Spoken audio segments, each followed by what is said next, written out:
Many people made money in Toronto over the last 10 years buying pre-construction condos. Many others made as much money, if not more, buying resale units.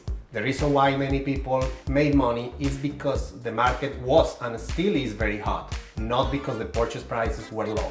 In this week's episode of Real Insights, I'm going to talk to you about a few things to consider if you're thinking of investing in pre-construction condos.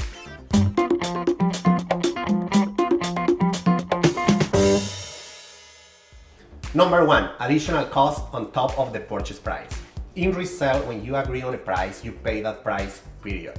In pre-construction, you may have to pay several thousands of dollars on top of the purchase price. Development charges, utility meters and connections, sometimes HST on appliances, blinds, closets, not to mention the very high cost of parking and lockers. Number 2.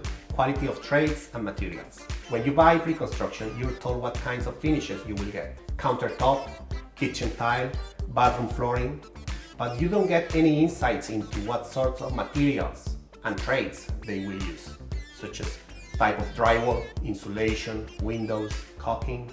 Once all the units are sold, for the developer, it's all about how to complete the project at the lowest possible cost. As long as they meet building code, what's to guarantee they're going to use the best trades and the best materials for the completion of the project? Number 3. Viewing the real space. Looking at floor plans and finishings doesn't always provide a very good idea of actual size and living space. People are often surprised by how small the unit looks after they step inside of it. Wall boxes and columns are typically an issue. Number 4. The purchase agreement. When you buy pre-construction, you have to use the purchase and sale agreement that is given by the developer. These agreements are lengthy and contain all sorts of conditions and terms that are confusing and favor the builder, not you. You should have a good agent and a lawyer help you review the agreement to make sure you negotiate some key items, such as the fact that you may have to receive the unit when the building is not yet finished, and you have to pay the developer a monthly rent for it. Also, you have to make sure that you have the ability to rent out that unit to someone else in this interim period. And if you want to sell the unit, you can sell the unit before the building is finished without having to pay the developer some assignment fees or other cost for it. Lastly, you have to negotiate how much notice you get from the developer before you have to take over the unit. Number 5. Timing.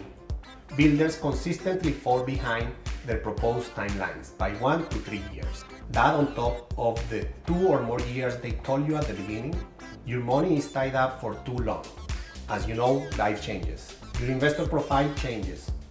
Your financial condition and credit may change. So if you're still thinking about buying pre-construction, at least now you're better equipped. I'm Alvaro and this has been Real Insights. See you next time.